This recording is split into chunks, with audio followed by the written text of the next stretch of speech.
어머니가 죽어도 둘째 며느리 곁에서 죽겠다신다. 3년 만에 찾아온 형님이 시어머니를 트럭에 실어다 우리 집 문 앞에 던져놓고 곰팡이 쓴 장판까지 같이 버리고 갔어요. 남편 잡아먹고 애도 없는 년이 시간 남아도니까 못이라면서요. 어머니는 그 걸레 같은 장판을 왼손으로 꽉 붙잡고 이것만은 못 버린다고 우시더라고요. 그래서 깔아드렸는데 장마철에 부른 도배 사장이 그 장판을 확 걷는 순간 저는 방바닥에 그냥 주저앉아 버렸습니다. 그리고 2달 뒤 그렇게 큰 소리 치던 사람들이 살던 집 보증금까지 빼서 동네를 뜨게 됐는데요. 대체 그 낡은 장판 밑에 뭐가 있었길래 이렇게까지 된 걸까요? 사연 시작하겠습니다. 남편은 위암이었어요. 처음 진단받았을 때 이미 3기 후반이었고 그때부터 꼬박 2년을 병원에서 살았습니다. 3년 전 봄에 갔어요. 44이었죠. 그 2년 동안 시댁 식구가 병실에 온 게 다 합쳐서 4번이에요. 4번. 손가락으로 셀 수 있는 숫자라는 게 지금 생각해도 어이가 없죠. 형님은 전화로 우린 먹고 살기 바빠서 어쩌냐 그 소리만 20번쯤 했고 정작 병원비 얘기가 나오면 신호 안 좋다면서 툭 끊어버리더라고요. 시어머니는 오고 싶어 하셨어요. 저한테 몰래 전화해서 둘째 얼굴 좀 보게 해주라 하신 적도 있고요. 그때마다 형님이 딱 막았습니다. 형님 49세, 야, 노인네 모시고 왔다 갔다 하면 우리가 죽어. 어머니 넘어지기라도 하면 그 뒷감당은 누가 하는데? 내가 해줄 거야? 저는 그 말을 그냥 흘려들었어요. 그때는 남편 항암 일정 맞추는 것만으로도 정신이 나가 있었으니까 누가 오네 만에 따질 여유가 없었거든요. 발인 전날 밤이었습니다. 조문객 다 빠지고 새벽 1시쯤 됐는데 접객실 구석에서 딸그락딸그락 소리가 나더라고요. 소리 나는 쪽을 봤더니 형님이 부의금 봉투를 상 위에 쫙 펴놓고 계산기를 두드리고 있었어요. 남편 영정 앞에 향은 그때도 타고 있었고요. 형님 49세, 야, 이거 봐라. 우리 쪽 손님이 반 넘어. 둘째 앞으로 들어온 것도 결국 어머니 앞으로 가야 하는 거 알지? 집안 돈은 큰 집이 관리하는 거야, 원래. 그 소리를 듣고도 저는 아무 말을 못했습니다. 입이 안 떨어지더라고요. 뒤에 남편 사진이 있는데 거기서 소리 지르면 그 사람이 부끄러울 것 같았어요. 아주버님이랑 서방님은 그 시간에 육개장에 소주를 까고 있었죠. 조문객 들어오면 그제야 벌떡 일어나서 절하는 신용만 하고 다시 앉아서 술잔 부딪히고 접수대 지키고 국 나르고 신발 정리하고 상주 노릇은 사흘 내내 제가 다 했어요. 검은 상복 치마에 육개장 국물 튄 것도 모르고 돌아다녔습니다. 발인 날 아침에 정산을 하려고 봉투함을 찾았는데 통째로 없어졌더라고요. 함이 없어진 게 아니라 그냥 안이 텅 빈 게 아니라 함 자체가 사라진 거예요. 장례식장 직원분이 새벽에 큰 며느님이 챙겨 가시던데요 하는데 뒤통수가 띵하더군요. 결국 모자란 400몇만 원을 제 카드로 긁었습니다. 남편 화장하는 그 시간에 카드 할부 개월수를 고르고 있었어요. 제가. 그리고 그날 화장장에서 유골함 받아 나오는 길에 저는 가방에서 A사 뭉치를 꺼냈습니다. 장례식장 명세서, 화장장 영수증, 버스 대절비, 수의가, 결제자, 이름칸에 전부 김세영 석자가 찍혀 있었어요. 주인공녀 38세 형님, 이거 한 장씩만 보세요. 부의금은 형님 가방에 들어갔고요. 모자란 돈은 제가 냈어요. 이게 지금 맞는 계산이에요? 동서여 36세 어우, 얘 좀 봐. 무슨 며느리가 상중에 영수증을 들고 다녀. 유세를 떨어도 어디서 떨어. 남편 죽은 게 무슨 벼슬이야? 형님 49세, 그거 다 내 남편 장례잖아. 마누라가 내는 게 당연한 거 아니야? 아니, 그럼 우리가 내 남편 값을 치러야 되니? 값이라니. 사람 죽은 걸 값이라고 하더라고요. 저는 그때 종이를 든 손이 떨려서 그냥 도로 가방에 집어넣었습니다. 여기서 소리 질러봐야 저 사람들 입만 신나겠구나 싶었어요. 시어머니는 그 옆 벽에 딱 붙어서서 한마디도 못하셨습니다. 다들 우르르 나간 뒤에 저한테 다가오시더니 성한 왼손으로 제 손을 꽉 잡고 그러시더라고요. 시어머니 여 77세 미안하다. 둘째 애미야 미안하다. 내가 미안해서 어쩌냐. 그 손이 뜨겁던 게 아직도 기억나요. 저는 어머니 앞에서는 안 울려고 이를 악물었죠. 사무제 지내고 시골 구옥에 갔습니다. 40년 된 집이에요. 마당에 감나무 한 그루 있고 안방 아랫목엔 사시사철 요가 깔려 있고 어머니는 늘 그 자리에 앉아 계셨고요. 그날은 웬일로 요를 걷어놨길래 제가 무심코 그 자리를 밟았는데 바닥이 유난히 불룩하더라고요. 발바닥에 뭐가 걸리는 느낌이 있어서 한 번 더 밟아봤죠. 시어머니 여 77세 거기 밟지 마. 거기는 아무도 손대지 마라. 앉은 자리에서 소리를 지르시는데 목소리가 그렇게 큰 걸 그날 처음 들었어요. 저는 그냥 장판이 오래돼서 사갔나 보다, 뜯어지면 또 돈 든다고 저러시나 보다 했습니다. 40년을 그 위에 요 깔고 앉아 계셨으니 그 밑을 본 사람이 아무도 없었던 거죠. 그러는 동안 형님은 안방 서랍이란 서랍은 다 열어젖히고 있었어요. 형님 여 49세 어머니 집문서. 어디 뒀어요? 이제 큰아들이 관리해야지. 언제까지 어머니가 들고 있을 거야. 치매라도 오면 그거 다 날아가는 거예요. 시어머니 여 77세 몰라. 잃어버렸다. 없어. 형님 여 49세 아 진짜 답답하네. 그럼 통장은? 도장은요? 그러다 제가 문간에 서 있는 걸 보고는 저를 위아래로 훑더라고요. 형님 여 49세 세영이 너는 이제 남이니까 어머니 일에 신경 꺼. 며느리도 아니잖아. 애도 없는데. 재혼이나 알아봐. 젊은데 뭐하러 붙어 있어? 남이라는 말이 그렇게 쉽게 나오나 싶었습니다. 사흘 전까지 국 나르고 절 받던 사람한테요. 49제 비용 나누자고 했더니 단톡방이 아주 절간이 되더군요. 하루 지나서 서방님이 누나가 알아서 해요. 나 지금 일 없어 한 줄 남긴 게 다였고요. 그것도 제가 냈습니다. 그리고 그날 저녁에 시댁 번호를 전부 차단했어요. 형님, 동서, 아주버님, 서방님. 어머니 번호 하나만 남겨뒀죠. 2달에 한 번쯤은 어머니한테 전화를 드렸어요. 처음엔 어머니가 받으셨는데 언젠가부터 형님이 대신 받더라고요. 어머니 주무셔. 지금 병원이야. 그러다 어느 날부터는 신호만 가고 아무도 안 받았습니다. 나중엔 없는 번호라고 나오더군요. 저는 34평 신혼집을 정리했어요. 남편 없는 집에서 방 3개가 무슨 소용이겠어요. 24평 전세로 옮기고 회사랑 집이랑 납골당만 오갔습니다. 인테리어 자재회사 격리팀이라 하루 종일 영수증이랑 계약서를 만지는데 그게 참 이상하게 위로가 되더라고요. 숫자는 거짓말을 안 하니까요. 그렇게 3년이 흘렀어요. 이제 좀 살만한가 싶던 어느 토요일 아침 9시 초인종이 울리더니 누가 현관문을 주먹으로 쾅쾅 두드리기 시작했습니다. 인터폰 화면에 형님 얼굴이 딱 잡히는데 등에 소름이 쫙 돋더라고요. 3년 만이었으니까요. 화면 속에서 형님이 렌즈를 노려보면서 또 문을 쾅쾅 치는데 심장이 발밑까지 떨어지는 기분이었습니다.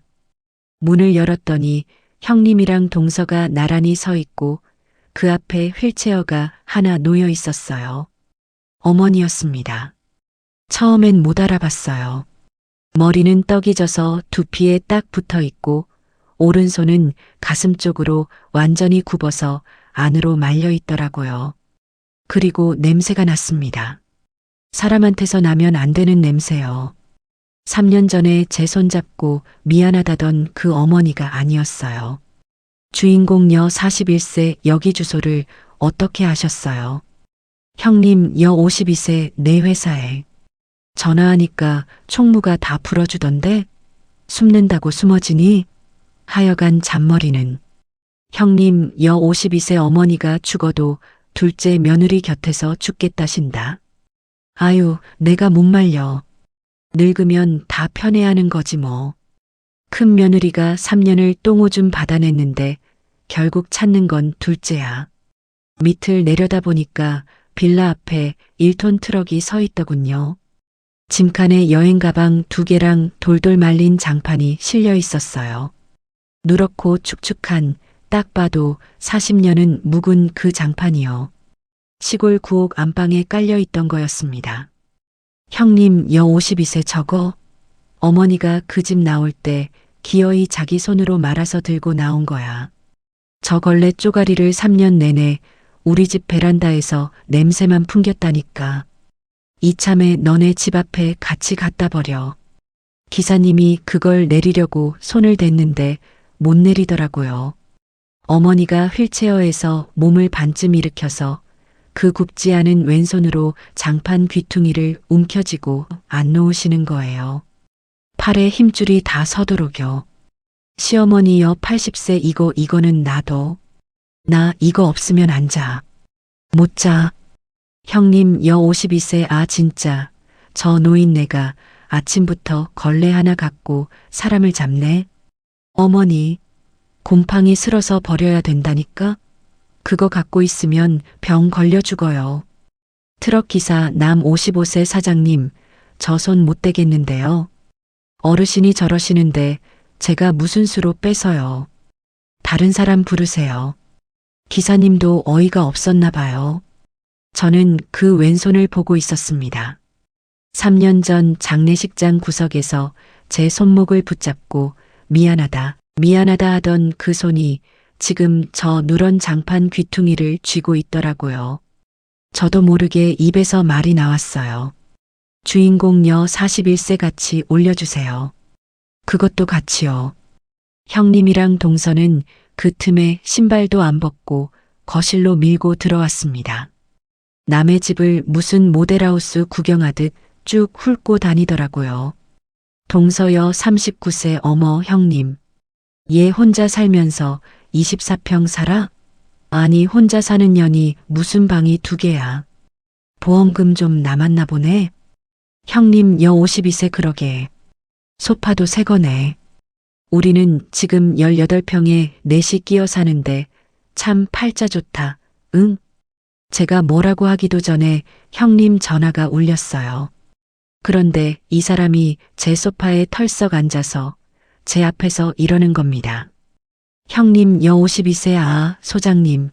네네 어머니 인감은 제가 갖고 있어요.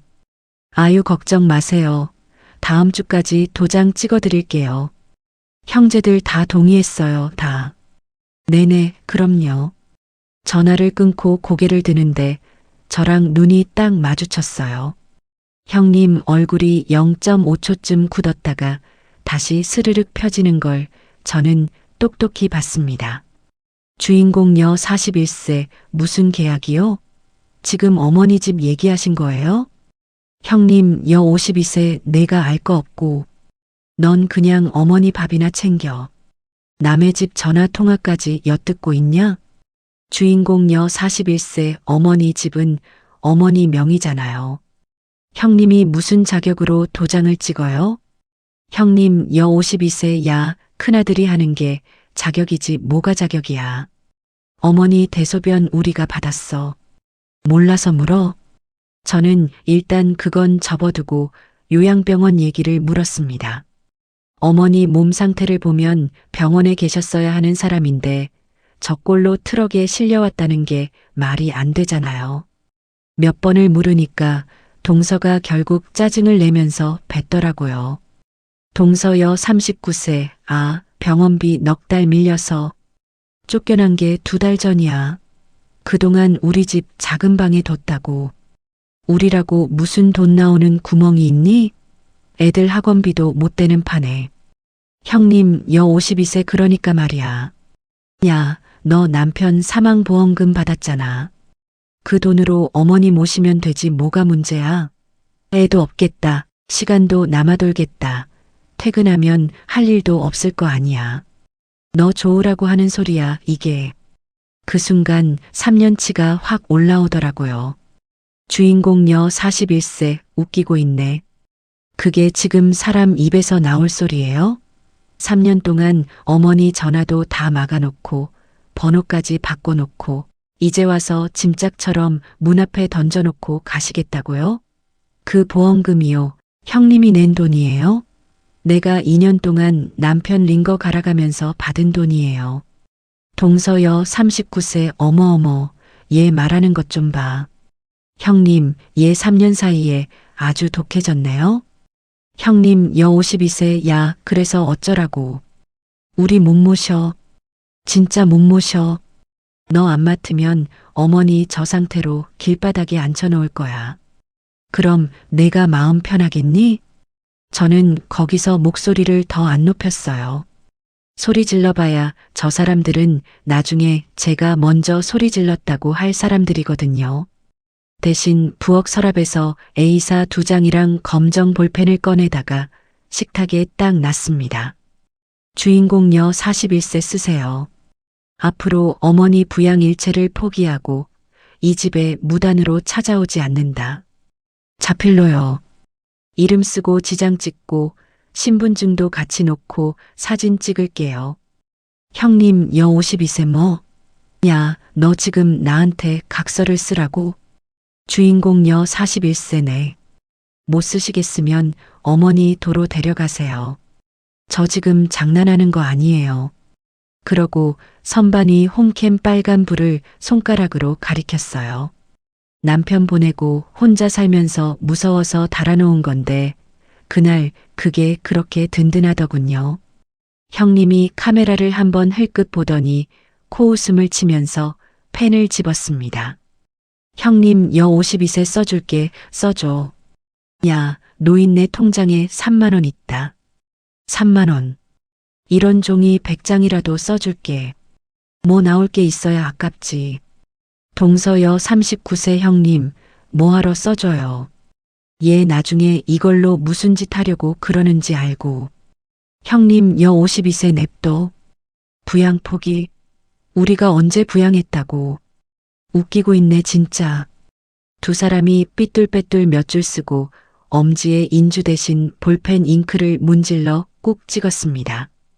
신분증 놓고 사진까지 다 찍고 나니까 진짜 도망치듯 나가더라고요. 현관에서 동서가 마지막으로 한마디 던졌고요. 동서여 39세 잘해봐라 아주. 한 달만 지나봐. 내가 먼저 전화할걸? 문이 쾅 닫히고 나니까 거실이 조용해졌어요. 휠체어 하나랑 여행 가방 2개, 그리고 돌돌 말린 누런 장판만 덩그러니 남아 있었습니다. 어머니는 그 장판 쪽만 계속 쳐다보고 계셨어요. 제가 다가가서 무릎을 굽히니까 왼손으로 제 팔을 툭툭 치면서 어눌하게 말씀하시더군요. 시어머니여 80세 저거 방에 깔아라. 꼭 깔아. 다음날 아침에 죽을 써서 떠먹여 드리는데 어머니가 숟가락을 못 잡으시더라고요. 왼손은 멀쩡한 줄 알았는데 그것도 손목이 안 돌아가요. 숟가락을 쥐어드리면 손등이 하늘로 뒤집혀서 죽이 죄다 이불로 떨어지는 거예요. 기저귀도 그날 처음 갈아봤습니다. 사람 몸을 옆으로 돌리는 게 그렇게 무거운 일인 줄 몰랐어요. 월요일 아침 출근하자마자 건강보험공단에 전화해서 장기요양 신청부터 넣었습니다. 며칠 뒤에 조사원분이 집으로 나와서 어머니 팔다리도 만져보고 이것저것 물어보고 가시더라고요. 판정 나오는데 한 달 가까이 걸렸어요. 결과는 3등급 방문 요양 하루 3시간이었습니다. 3시간이요. 저는 9시부터 6시까지 회사에 묶여 있는 사람인데 나머지 6시간은 어쩌라는 건지 답이 안 나오더군요. 회사를 그만두면요? 당장 다음 달 월세부터 막히죠. 남편 보험금은 손도 안 대고 묻어둔 돈이고 그건 제 노후니까요. 결국 제 돈으로 입주 도우미를 쓰기로 했습니다. 업체 3군데 견적을 봤는데 손이 다 떨리더라고요. 월 200 몇십만 원. 제 월급에서 그게 그냥 훅 빠져나가는 거예요. 계산기 두드리다가 형님이 왜 어머니를 트럭에 실어 왔는지 알겠더군요. 알겠는데 그렇다고 저렇게 하면 사람이 아니죠. 그렇게 오신 분이 조 여사님이었습니다. 짧은 파마 머리에 등산 배낭 하나 딱 메고 들어오시더니 신발 벗기도 전에 어머니부터 보시더라고요. 요양보호사 여 60세 아이고 오른쪽이 다 굳었네. 이거 몇 달을 방치한 거예요? 어깨가 이렇게 될 때까지. 어휴, 냄새부터 잡읍시다. 오늘 목욕부터 해요. 나 이 바닥 20년이야.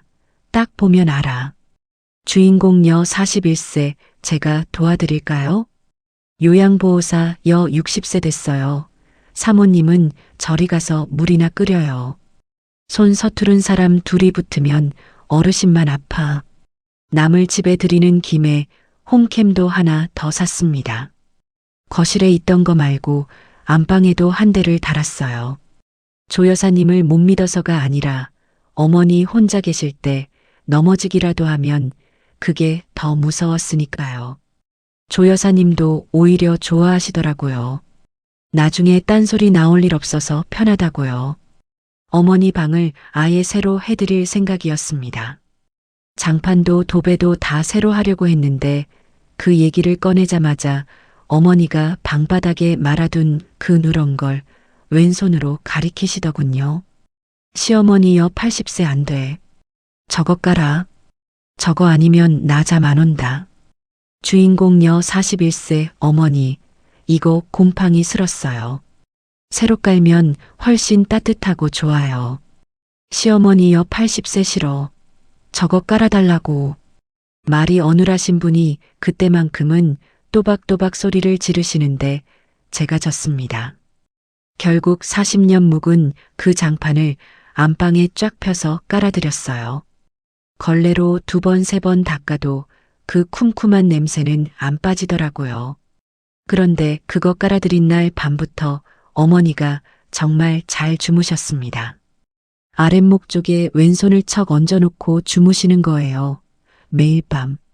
요양보호사 여 60세 노인들 다 그래요. 정든 물건 하나씩 붙잡고 자야 잠이 와. 이불이든 베개든 뭐든. 그냥 놔둬요. 그게 약이야. 2주쯤 지나니까 집이 진짜 사람 사는 집이 됐어요. 퇴근하고 문 열면 된장찌개 냄새가 나고 어머니 머리는 찬빗으로 빗은 것처럼 단정하고 손톱까지 깎여 있고요. 거실 TV도 65인치 큰 걸로 바꿨습니다. 종일 누워 계시는 분이 볼 게 있어야죠. 어느 저녁엔 어머니가 제 손등을 왼손으로 툭툭 두드리시더니 그러시더라고요. 시어머니여 80세 둘째 애미 고맙다. 나는 인자 죽어도 된다. 주인공여 41세 어머니 그런 소리 하지 마세요. 저 지금 200씩 쓰고 있는데 본전은 뽑고 가셔야죠. 농담이라고 던졌는데 어머니가 그 말에 소리내서 웃으시더군요. 3년 만에 그 집에서 웃음소리가 났어요. 그러다 어느 토요일 오후 초인종이 울렸습니다. 인터폰에 형님이랑 동서가 사과 한 봉지 들고 서 있더라고요. 각서 쓰고 나간 지 딱 2달 만에요. 형님 여 52세 어머 사람 썼어? 야, 너 돈 어디서 나서 입주를 써? 그 돈이면 우리한테 좀 보태지 그랬어. 아유, 팔자 좋다 진짜. 사과 봉지는 식탁에 툭 던져놓고 인사도 없이 곧장 안방으로 들어가더군요. 서랍이란 서랍은 다 열어젖히고 어머니 여행 가방을 뒤집어 썼는데 제가 말릴 새도 없었어요. 형님 52세 어머니 도장. 인감 도장 어디 뒀어요? 예. 그거 없으면 아무것도 안 된단 말이야. 사람 속 터져 죽는 꼴 봐야 속이 시원하겠어? 시어머니 여 80세 없어 잃어버렸다. 없어. 형님 여 52세 아이씨 진짜. 그럼 새로 파면 되잖아. 어머니 주민센터만 한 번 가면 되는데 왜 안 가? 왜? 우리 애들 다 굶어 죽으라는 거야 지금. 어머니는 왼손을 부들부들 떨면서 없다는 말만 반복하셨어요. 저는 그때 처음으로 이상하다는 생각을 했습니다. 2달 전에 부동산 소장한테 전화로 인감은 제가 갖고 있어요 하던 사람이 지금 저 방에서 도장 찾는다고 서랍을 뒤집고 있는 거잖아요. 그 인감 진짜가 아닌 거죠. 핸드폰에서 각서 사진을 띄워서 형님 얼굴 앞에 들이밀었습니다. 주인공 여 41세 무단으로 찾아오지 않는다. 형님 손글씨 맞죠? 지장도 형님 거고요. 지금 나가실래요? 아니면 저 경찰 부를까요? 동서여 39세 얘 좀 봐. 진짜 미쳤나 봐. 시어머니 모신다고 유세 떠는 거야 지금. 주인공 여 41세 유세요? 2달 전에 어머니 트럭에 실어다 버린 사람들이 할 말은 아니죠. 밀어내다시피 해서 현관 밖으로 내보냈는데 동서가 엘리베이터 앞에서 목청을 높이더라고요. 동서여 39세야. 헛물 켜지 마. 저 집 다 우리 앞으로 돼 있어. 노인네 붙잡고 있어봐야 너한테 떨어질 거 하나도 없다고. 그러고 며칠 뒤부터 장마가 시작됐습니다. 비가 일주일을 내려오는데 안방에서 쿰쿰한 냄새가 확 올라오더라고요. 아랫목 장판이 물을 먹은 것처럼 볼록볼록 들뜨고 밟으면 뽀득뽀득 소리가 났어요. 어머니가 매일 그 방에서 주무시는데 그냥 놔둘 수가 없었죠. 회사 거래처 도배 사장님한테 전화를 드렸습니다. 자재 납품하면서 몇 년 얼굴 튼 분이라 사정을 말씀드렸더니 수요일 저녁에 퇴근하고 바로 와주시겠다고 하더군요. 사장님이 오셔서 무릎을 꿇고 아랫목을 손바닥으로 몇 번 쓸어보시더라고요. 그러다 갑자기 손을 딱 멈추시는 거예요. 도배 사장 남 58세 사모님, 저 잠깐만요. 이거 밑에 뭐가 있는데요? 이거 보시고 결정하셔야 할 것 같은데. 주인공 여 41세네. 물 센 거 아니에요? 도배 사장 남 58세 아니에요. 물 먹은 거랑 이건 촉감이 달라요. 제가 이 바닥 20년인데 이건 뭘 붙여놨어요. 그러고는 장판 끝자락을 두 손으로 잡더니 확 걷어버렸습니다. 장판 뒷면에 청테이프로 누런 봉투 7개가 다닥다닥 붙어 있었어요. 걷어 올리는 순간 그게 방바닥 위로 후두둑 떨어졌고요. 저는 그 자리에 서서 입만 벌리고 있었습니다. 하나씩 열었어요. 40년 된 집문서, 빨간 인주가 그대로 묻어있는 인감도장, 조합에서 온 우편물 몇 통, 조합원 분양신청 접수증, 가리고 10,000원짜리로 320만 원. 여기까지는 그냥 머리가 하얘지기만 했죠. 그런데 6번째 봉투에서 우리 남편 국민학교 사진이 나오는 순간 손이 멈췄습니다. 까까머리에 이 빠진 얼굴로 웃고 있는 사진이요. 그 사진 뒤에 종이 한 장이 접혀 있었는데 삐뚤빼뚤 꾹꾹 눌러 쓴 7글자가 적혀 있더군요. 둘째 애미 앞으로. 저는 그 자리에 그냥 주저앉아서 울었습니다. 소리가 안 나오는데도 눈물만 계속 나오더라고요. 조 여사님이 어머니를 거실에 붙들어 놓은 사이에 노트북을 켰어요. 인터넷 등기소에서 700원 결제하고 그 집 등기를 열었습니다. 소유자, 어머니 이름 석자가 그대로 있더군요. 그리고 봉투에서 나온 조합 우편물 주소를 구청 페이지에 넣어보는 순간 마우스에서 손이 떨어졌어요. 그 동네는 관리처분 인가까지 다 끝난 재개발 구역이었습니다. 낡은 시골집이 아니라 새 아파트 입주권이었던 거예요. 그날 밤 어머니가 반쯤 잠들어서 어눌하게 말씀하셨습니다. 시어머니여 80세 집문서는 네 시아버지 때부터 40년을 거기 깔고 앉았다. 조합에 이름 넣는 건 우리 둘째가 아프기 전에 나 데리고 가서 도장 찍어줬어. 그 종이는 아들 첫 제사 지내고 내가 쓰러지기 전에 동네 사람한테 글자 물어가며 쓴 거다. 네 앞으로 하려고. 사장님은 그날 밤늦게까지 남아서 새 장판을 깔아주셨어요. 저는 봉투가 붙어 있던 부분만 가위로 잘라서 돌돌 말아 옷장 위에 올려뒀습니다. 그날 밤은 한숨도 못 잤습니다. 새 장판 냄새 나는 방에 어머니 눕혀드리고 거실 소파에 앉아 있는데 자꾸 형님 목소리가 귓속에서 돌더라고요. 다음 주까지 도장 찍어드릴게요. 그게 벌써 넉 달 전 얘기예요. 그 말하고 넉 달을 못 찍었다는 건 뭔가가 막혀 있다는 소리잖아요. 새벽 4시에 스탠드 켜고 노트를 폈습니다. 회사에서 쓰던 습관대로 상황을 쭉 적어봤어요. 집 명의는 어머니, 재개발 관리 처분 끝남, 도장이랑 집문서는 지금 우리 집에 있음. 형님은 인감을 갖고 있다고 거짓말 중. 거기까지 쓰고 마지막 줄을 적는데 손이 멈추더라고요. 이대로 두면 어머니 돌아가시는 순간 저 사람들 앞으로 다 넘어간다.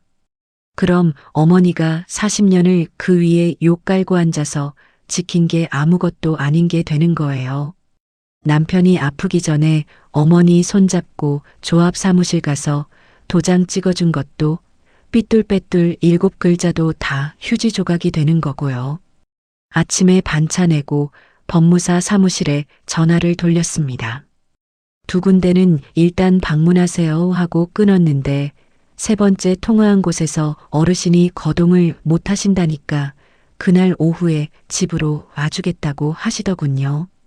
법무사님이 오셔서 제일 먼저 한 게 카메라 세팅이었어요. 삼각대 세우고 어머니 얼굴 잘 나오게 각도 잡고 그날 날짜 찍힌 신문을 옆에 놓고요. 그러고 질문지를 꺼내시더라고요. 법무사 남 52세 어머님, 오늘 날짜 아세요? 여기가 누구 집이에요? 옆에 계신 분은 누구시고요? 시어머니여 80세 우리 둘째 며느리 집이지. 김세영이. 날짜는 신문에 써 있잖아. 법무사 남 52세 어머님 명의로 된 집이 한 채 있으시죠? 그거 누구 앞으로 하고 싶으세요? 시어머니여 80세 우리 둘째 애미. 김세영이. 큰 놈이고 막내고 나 3년 동안 코빼기도 안 비쳤어. 병원비 없다고 나를 짐짝처럼 갖다 버렸는데 뭘 줘? 한 푼도 못 줘. 나 아직 안 죽었어. 카메라 앞에서 저렇게 또박또박 말씀하시는 걸 보고 저도 놀랐어요. 법무사님이 나가시면서 그러시더라고요. 나중에 형제들이 노인네 정신없는 거 이용했다고 나올 게 뻔하니까 병원 진단서까지 떼두라고요. 다음 날 휠체어 밀고 병원 가서 인지 검사를 받았습니다. 의사 선생님이 인지 또렷하십니다 하고 소견서에 적어주셨어요. 그리고 제가 제일 궁금했던 걸 물었죠. 형님이 인감을 갖고 있다는데 그게 무슨 뜻이냐고요. 법무사님이 그 얘기에 피식 웃으시더라고요. 법무사 남 52세 그거 막도장일 겁니다. 문방구에서 3,000원이면 파요.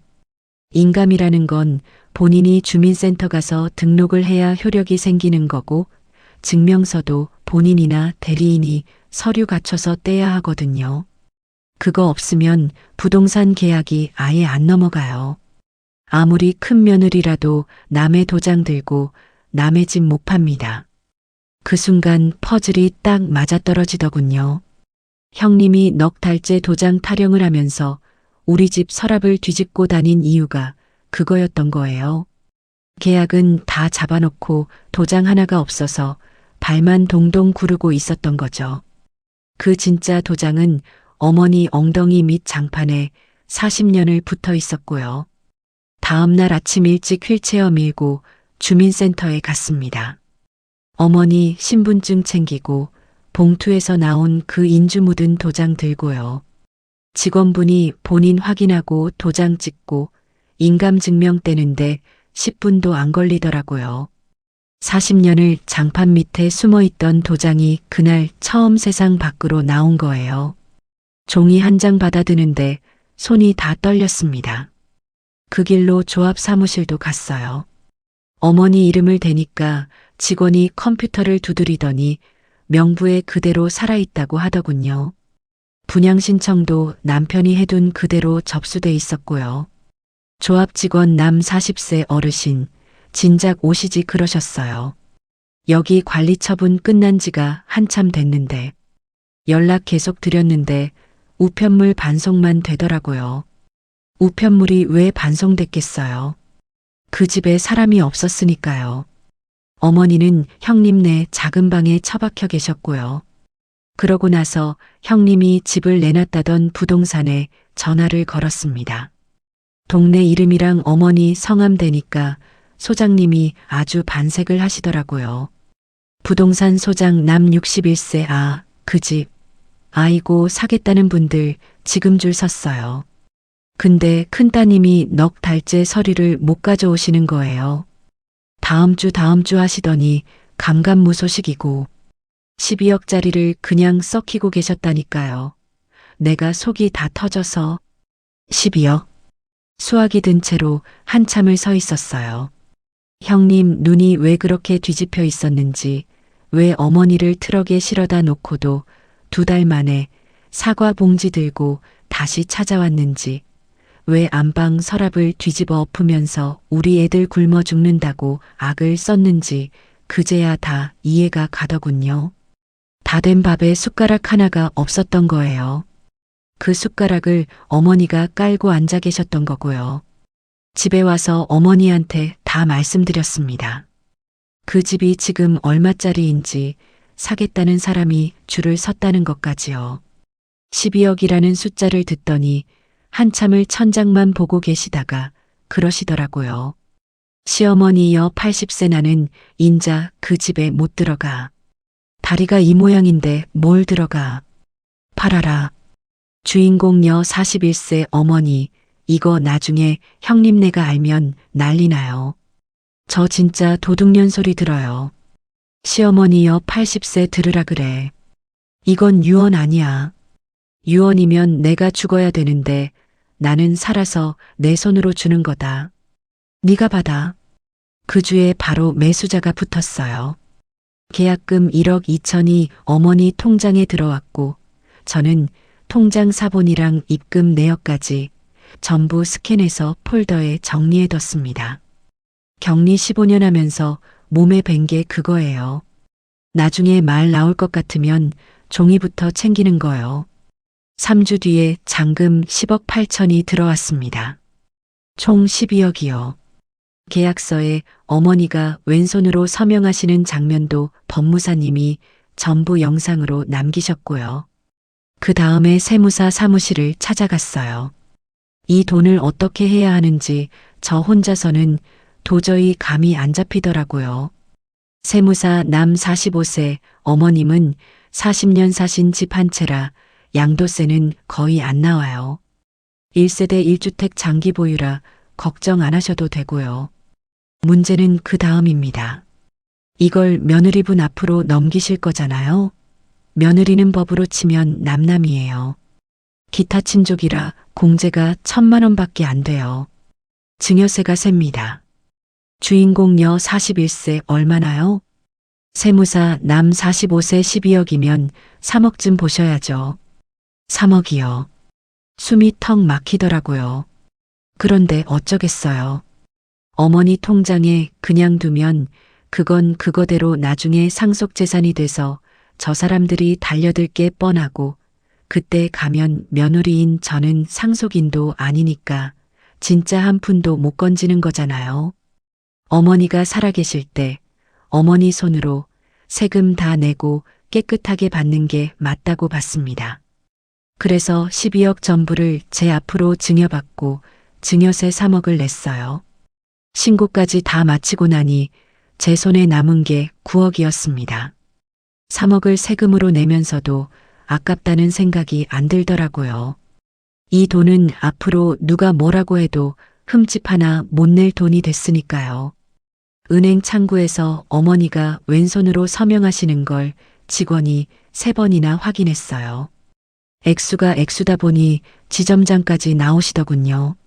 제 계좌에 숫자가 찍히는데 그게 눈에 안 들어오더라고요.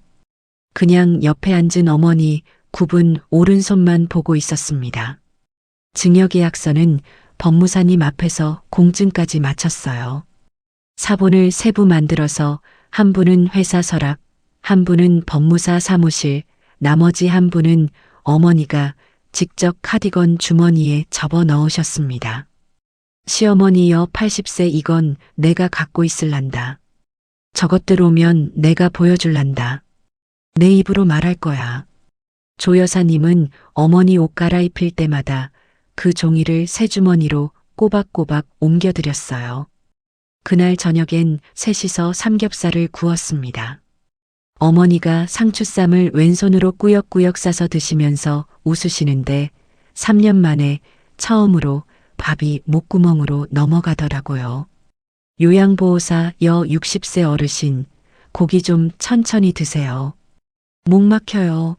아유, 이 집도 인제 좀 사람 사는 것 같네. 그러다 11시쯤 모르는 번호로 전화가 왔어요. 받자마자 귀가 찢어지는 줄 알았습니다. 부동산 소장님이 형님한테 다 얘기한 모양이더라고요. 형님 여 52세야, 이 도둑년아. 내가 노인네 도장 훔쳐서 집을 팔아먹어? 12억? 12억? 너 꼼짝 말고 거기 있어. 지금 우리 냈다 간다. 문 잠그기만 해봐. 내가 부수고 들어갈 테니까. 전화 끊고 딱 10분 만이었어요. 현관에서 쿵, 쿵 하고 발로 문을 차는 소리가 났습니다. 조 여사님이 안방에서 뛰어나와서 문을 등으로 막으시더라고요. 요양보호사 여 60세 사모님, 저 사람들 왔나 봐. 문 열지 마요. 경찰 먼저 부를까요? 이거 그냥 두면 안 돼요. 그런데 도어록이 삐빅하더니 그냥 풀리더라고요. 2달 전에 왔을 때 제 어깨 너머로 번호를 본 모양이었어요. 문이 벌컥 열리고 넷이 우르르 밀고 들어왔습니다. 형님, 동서, 아주버님, 서방님. 3년 동안 코빼기도 안 보이던 사람들이 그날은 밤 11시에 다 모여 있더군요. 술 냄새도 확 나고요. 형님 여 52세야. 내놔. 12억 어디 있어. 어머니 돈이면 우리 형제 돈이지. 내가 뭔데 그걸 꿀꺽해. 내가 무슨 자격으로. 아주버님, 남 55세 이 집구석 오늘 다 뒤집어 엎는다. 통장 내놔. 통장. 아주버님이 거실을 가로질러 가더니 TV를 그대로 밀어버렸어요. 어머니 종일 누워서 보시라고 넉 달 전에 바꾼 65인치가 유리 갈리는 소리를 내면서 바닥으로 넘어갔습니다. 어머니가 휠체어에서 아이고 하고 소리를 지르시는데도 아무도 안 쳐다보더라고요. 서방님은 안방으로 뛰어들어가서 새로 한 도배지를 손톱으로 쫙쫙 찢었어요. 새로 깐 장판도 발로 들추고요. 서방님, 남 42세 여기 있냐? 여기 숨겼어? 통장 어디 뒀냐고. 옷장 위에 올려둔 그 잘라놓은 낡은 장판 조각이 발길질에 굴러떨어지는데 제가 그건 못 참겠더라고요. 몸으로 맞고 주워서 품에 안았습니다. 동서는 어머니 휠체어 손잡이를 잡고 앞뒤로 흔들었어요. 여든 노인 머리가 앞뒤로 덜렁덜렁 흔들리는데 그거 보는 순간 제 눈이 진짜 뒤집혔습니다. 동서여 39세 어머니, 정신 차려요. 전현이 어머니 홀렸지? 응? 어머니가 도장 줬어요? 형님은 베란다 선반에서 상자를 끌어내려 그대로 엎었습니다. 남편 유품 상자였어요. 시계랑 사원증이랑 결혼사진 액자가 유리 깨지는 소리를 내면서 바닥에 쏟아졌죠. 주인공녀 41세야. 그거 나. 그거 내 남편 거야. 니들 동생 거라고. 3년 동안 납골당 한 번을 안 온 것들이 지금 뭐 하는 짓이야, 제가 소리를 지르는데도 손을 안 멈추더라고요. 조 여사님이 그 틈에 화장실로 들어가서 문 잠그고 112에 신고를 했습니다. 안에서 주소 부르는 목소리가 밖까지 다 들리는데도 저 사람들은 계속 서랍을 뒤졌어요. 경찰이 뭐 대수냐는 식이었죠. 형님 여 52세 각서? 야, 그거 홧김에 쓴 거잖아. 그런 종이 쪼가리가 무슨 효력이 있어? 재산 어쩌고 그런 건 법으로 아무 소용없대. 주인공 여 41세 효력이요? 저 그거 재산 문서로 쓸 생각 없어요. 그건요, 형님이 어머니 갖다 버렸다고 자기 손으로 쓴 자백이에요. 오지 말라는 집에 왔다는 증거고요. 지금 이 꼴이 딱 그거잖아요. 형님 여 52세 뭐라고 2년이. 주인공 여 41세 그리고 저기 좀 보세요. 거실에 하나, 안방에 하나. 실시간으로 저장되는 거라 지금 부숴봐야 소용없어요. 이미 다 올라갔어요. 선반 위에서 깜빡이는 빨간 불을 손가락으로 딱 가리키니까 그제야 다들 동작이 멈추더군요.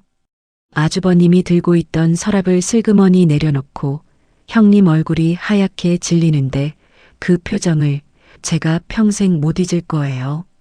그때 어머니가 왼손으로 카디건 주머니를 더듬어서 접힌 종이를 꺼내셨습니다. 법무사 도장이 쾅 찍힌 그 공증 서류요. 손이 떨려서 종이가 파르르 떨리는데도 끝까지 놓지 않으시더라고요. 시어머니여 80세 이거 봐라. 내 도장 찍고 내가 준 거다. 훔친 거 아니야. 이 돈은 우리 둘째 애미 거다. 형님 여 52세 어머니. 그게 무슨 소리야. 그거 이리 줘요. 시어머니 여 80세 니들은 나 갖다 버렸잖아. 병원비 밀렸다고 늙은 애미를 짐짝처럼 트럭에 실어다 버렸잖아. 3년을 작은 방에 처박아 놓고 기저귀 한 번을 안 갈아줬어. 내가 다 알아. 나 정신 멀쩡해. 거실이 한 3초쯤 완전히 조용해졌어요. 동서가 그 종이를 뺏으려고 손을 뻗다가 카메라 쪽을 흘끗 보더니 손을 도로 내리더라고요. 곧 경찰이 들어왔습니다. 깨진 TV, 쫙쫙 찢어진 도배지, 바닥에 나뒹구는 유품, 휠체어에 앉아서 벌벌 떨고 계신 여든 노인. 상황 파악하는데 1분도 안 걸리더군요. 형님이 우리 가족 일이에요. 오해해요 하면서 웃는 낯을 만들려고 하는데 경찰관이 딱 자르더라고요. 경찰관 남 35세 가족이어도 남의 집 문 따고 들어와서 물건 부수면 그건 범죄예요. 일단 다 나오세요. 저는 그 자리에서 홈캠 영상 전체를 제출하겠다고 했습니다. 다음 날 TV랑 도배 견적서 다 받아놓고 어머니 모시고 병원 가서 진단서도 뗐어요. 영수증은 원래 제가 다 모아두는 사람이라 정리하는데 30분밖에 안 걸리더라고요. 격리 15년이 이럴 때 쓰일 줄 몰랐죠. 며칠 뒤에 형님이 울면서 전화를 했습니다. 형님 여 52세 세영아, 우리 애들 앞길 막을 거니? 큰애 취업 준비하는데 큰엄마가 정가자면 어떡해. 응? 한 번만 봐줘. 내가 잘못했어. 저는 딱 한마디만 했어요. 주인공 여 41세 형님, 저 3년 전에 장례식장에서 딱 한 번만 봐달라고 했었는데요. 그러고 끊었습니다. 합의는 안 했어요. 남의 집에 무단으로 들어와서 살림 부순 것에 어머니 휠체어 흔든 것까지 전부 인정됐고 형님네는 살던 전셋집 보증금을 빼서 물어주고 돈내를 떴습니다. 서방님은 그 뒤로 두어 번 문자를 보내다가 답이 없으니까 조용해졌고요. 나중에 혹시 딴소리 나올까봐 법무사님한테 하나 더 물어봤어요. 어머니 돌아가시고 나서 저 사람들이 유류분이니 모니 들고 나오면 어쩌냐고요. 며느리한테 준 건 상속인이 아니라서 돌아가시기 1년 안에 준 것만 따진다고 하시더군요. 어머니는 그 뒤로 5년을 더 사셨습니다. 그 5년이 참 좋았어요. 조 여사님이랑 셋이서 여름엔 마루에 앉아 수박 쪼개 먹고 겨울엔 군고구마 까먹으면서요. 저는 9억으로 방 3개짜리 집을 사서 어머니 방을 남양으로 드렸습니다. 그 집에 이사 가던 날 어머니가 새 장판을 왼손으로 쓸어보시더니 그러시더라고요.